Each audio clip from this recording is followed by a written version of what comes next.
सिर्फ मेहनत से एग्ज़ाम क्लियर नहीं होता है दोस्तों, याद रखिएगा। पता चला आप पढ़ तो रहे हैं, 12 घंटा 14 घंटा पढ़े जा रहे हैं, लेकिन आपका एग्ज़ाम क्लियर नहीं होता है। आप जिस भी एग्ज़ाम की तैयारी कर रहे हैं दोस्तों, 2 चीज़ हर स्टूडेंट में होना चाहिए, तभी आप एग्ज़ाम क्रैक कर सकते हैं। नंबर 1 जो है दोस्तों, वो है आपका मेहनत, और दूसरा है आपका स्ट्रैटेजी।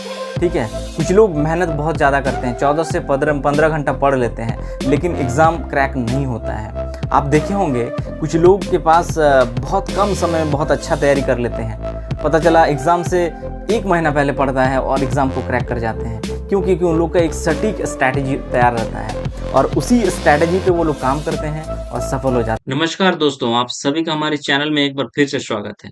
दोस्तों, आज के इस वीडियो में हम लोग बात करने वाले हैं कि झारखंड कर्मचारी चयन आयोग यानी जेएसएससी के द्वारा जो वर्ष 2012 में झारखंड सचिवालय का जो प्रतियोगिता परीक्षा आयोजित किया गया था, इसमें साइंस से जो प्रश्न पूछा गया था, उसी के बारे में बात करेंगे। देख सकते हैं इसमें 30/9/2012 को जो एग्जाम आयोजित हुआ था, उसमें विज्ञान से किस प्रकार के प्रश्न पूछा गया था, उन्हीं प्रश्नों के बारे में आपसे चर्चा करने वाले हैं। तो चलिए दोस्तों, हम लोग देखते हैं एक-एक करके साइंस के उन प्रश्नों को जो वर्ष 2012 में जो सचिवालय सेवा प्रतियोगिता परीक्षा हुआ था, उसमें जो प्रश्न पूछा गया था। देखिए दोस्तों, इसमें देख सकते हैं क्वेश्चन को मैं अलग-अलग, चूंकि रैंडम क्वेश्चंस था, इसीलिए उन क्वेश्चन को एक जगह समराइज किया हूँ। देखिए इसमें 14th नंबर जो क्वेश्चन था, इसमें पूछा गया है कि कौन सी रक्त वाहिनी हृदय की दीवार को ऑक्सीजन से भरी रक्त की आपूर्ति करती है। ठीक है, तो इसमें दिया है हृदय धमनी, फुफ्फुस शिरा, उसके बाद दिया है उद्धव महाशिरा। तो इसका राइट आंसर क्या होगा? राइट आंसर जो होगा दोस्तों, वो होगा हृदय धमनी। ठीक है, हृदय धमनी ही है दोस्तों। ठीक है, धमनी ऐसे बेसिकली अगर देखा जाए तो क्या है ना, मोटी एक पेशीय तथा लचीली भित्तियुक्त रुधिर नलिकाएं होती है, जो नॉर्मली अगर देखा जाए तो रुधिर को क्या करता है, हृदय के मतलब हृदय से विभिन्न अंगों, बाकी बॉडी की जो पार्ट से में पहुंचाती है। ये शरीर में गहराई में रिक्त स्थित होते हैं। ठीक है, अब आते हैं हम लोग 18th नंबर क्वेश्चन, 18वां नंबर प्रश्न पर। ठीक है, 18 नंबर जो प्रश्न है दोस्तों, कि पूछा है कि मलेरिया किस रोगाणु, देखिए पूछा है किस रोगाणु से पैदा होता है मलेरिया। ठीक है, इसमें दिया है रेब्डोविरिडा, फिर दिया है प्लाज्मोडियम वाइवॉक्स, फिर दिया है यर्सीनिया पेस्टिस और एंटी अमीबा हिस्टिलिका। ठीक है, तो इसका जो राइट आंसर होगा दोस्तों, वो होगा बी, यानी प्लाज्मोडियम वाइवॉक्स। ठीक है, क्योंकि अगर देखा जाए दोस्तों, जो मलेरिया बीमारी है एक तरह से, ये प्रोटोजोआ जनित बीमारी है, यानी प्रोटोजोआ द्वारा होने वाला रोग है। और इसमें बेसिकली अगर देखा जाए तो क्या होता है ना, ठंड के साथ तेज बुखार होता है, और इसमें जो इफेक्टेड होता है पार्ट, वो होता है आरबीसीज। ठीक है, आरबीसी जो बॉडी का है, ये क्या होता है, प्रभावित होता है आरबीसी मलेरिया में। ठीक है, अब आएंगे दोस्तों हम लोग अगला प्रश्न पर। देखिए अगला प्रश्न जो है आपके स्क्रीन पर, जल में, देखिए इसमें पूछा गया है कि जल में घुला एक लवण जो साबुन के साथ झाग बनने से रोकता है, यानी जल में ऐसा कौन सा मतलब लवण है जो घुला हुआ है, जो साबुन के साथ झाग बनने से क्या करता है, रोकता है। इसमें दिया है पोटेशियम स्टीरेट, फिर दिया है कैल्शियम सल्फेट, और दिया है सोडियम क्लोराइड, और दिया है मैग्नीशियम नाइट्रेट। देखिए मैग्नीशियम दिया है, लेकिन होगा मैग्नीशियम नाइट्रेट। तो इसका राइट आंसर क्या होगा, कैल्शियम सल्फेट। तो याद रखिएगा दोस्तों कि जल में कैल्शियम सल्फेट के घुला होने की वजह से क्या होता है, साबुन आसानी से झाग नहीं दे पाता है। ठीक है, और इसमें अगर देखा जाए तो कैल्शियम सल्फेट, या इसको जिप्सम भी कहा जाता है, प्लास्टर ऑफ पेरिस बनाने में इसका उपयोग किया जाता है। क्लियर है, अब आते हैं अगला प्रश्न, 42 नंबर प्रश्न पर। इसमें दोस्तों देखिए न्यूमेरिकल क्वेश्चंस दिया है कि हर 100 ग्राम द्रव्यमान की एक गोली ऊपर की दिशा में दागी जाती है, तथा इसका वेग जो है वो 100 मीटर पर सेकेंड है।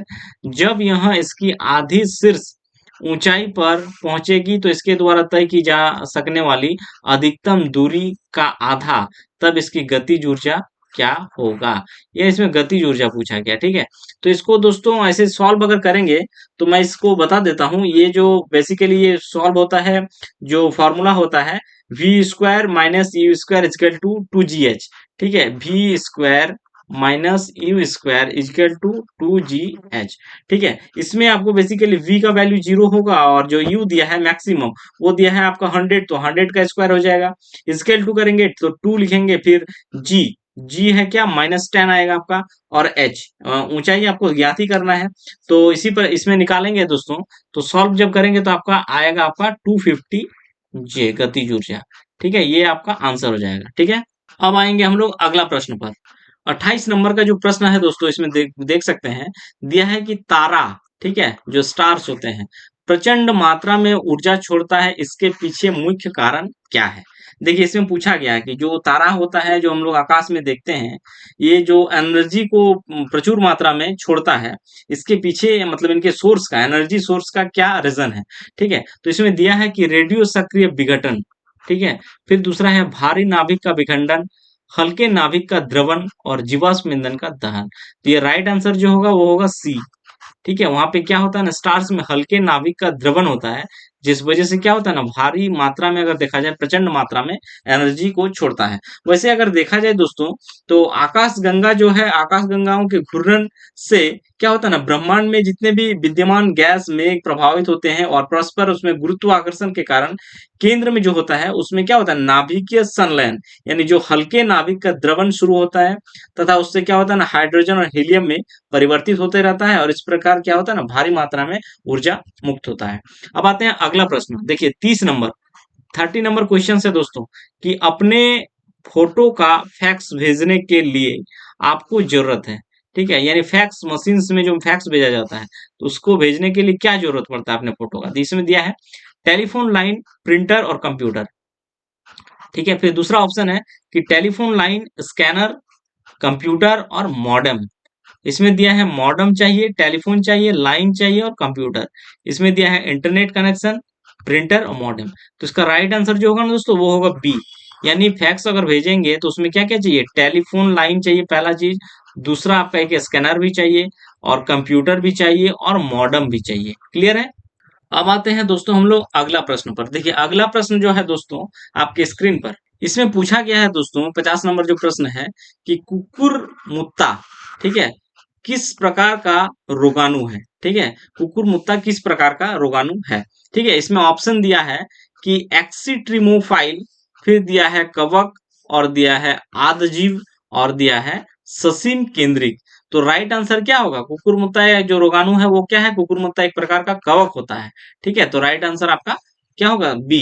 ठीक है, इसमें अगर देखा जाए दोस्तों, तो कुकुरमुत्ता क्या ना, एक प्रकार का कवक है, और जितने भी कवक होते हैं ना, वो क्या होता है, पर्णहरित विहीन होते हैं। अतः क्या होता है, इसमें भोजन स्वयं नहीं बना पाते हैं, बल्कि विविध पोषी होते हैं, यानी दूसरों पर निर्भर होते हैं। कवक अगर देखा जाए संसार के उन सभी जगहों पर पाए जाते हैं जहां जीवित अथवा मृत कार्बनिक पदार्थ पाए जाते हैं। क्लियर है। अब आते हैं हम लोग 65 नंबर क्वेश्चन पर, 65। देखिए, इसमें कहा गया है दोस्तों कि निम्न में से कौन सा हाल ही में उपयोग उच्च घनत्व का ऑप्टिकल स्टोरेज ड्राइव है। ऑप्टिकल स्टोरेज ड्राइव पूछा गया है। क्लियर है। ठीक है, तो इसमें दिया है सीडी रोम, दिया है एचडी डीवीडी, फिर दिया है ब्लू रे, और दिया है सीडी आरडब्ल्यू। तो दोस्तों ये 2012 का क्वेश्चन था, और उस टाइम अगर देखेंगे तो सीडी और डीवीडी, डीवीडी काफी मात्रा में भारतीय बाजार पर आया हुआ था। ठीक है, और उसी टाइप का क्वेश्चन उस टाइम पूछा गया था। देखिए, इसमें पूछा गया कि हाई डेंसिटी के ऑप्टिकल स्टोरेज। ठीक है, सीडी जो था वो कम स्टोरेज करता था, वहीं पे एचडी डीवीडी ये भी कम स्टोरेज था। ब्लूरे डिस्क एक था, ठीक है, जो डीवीडी में चलता था, ब्लूरे।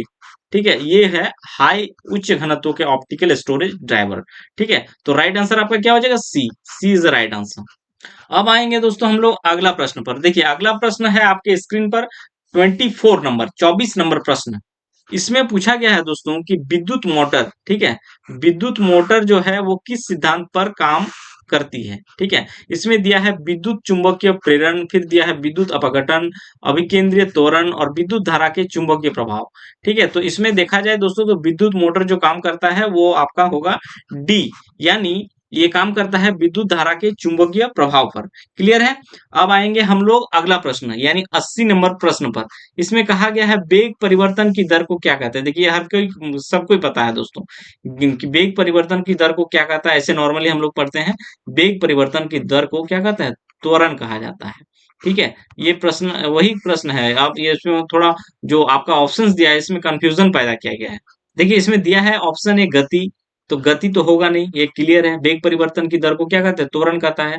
यहाँ पे दिया है गति वर्धन। देखिए इसी वर्ड में लोग फंसता है, गति वर्धन, यानी इसी को कहते हैं एसिलरेशन।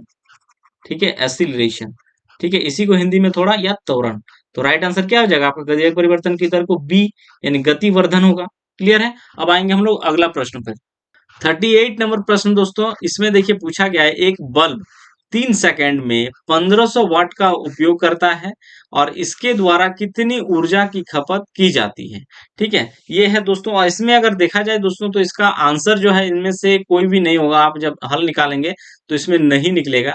तो इसमें आंसर एक्चुअली गलत दिया था, जिस वजह से इस क्वेश्चन को सबको मार्किंग मिला था। अब आते हैं अगला प्रश्न 46।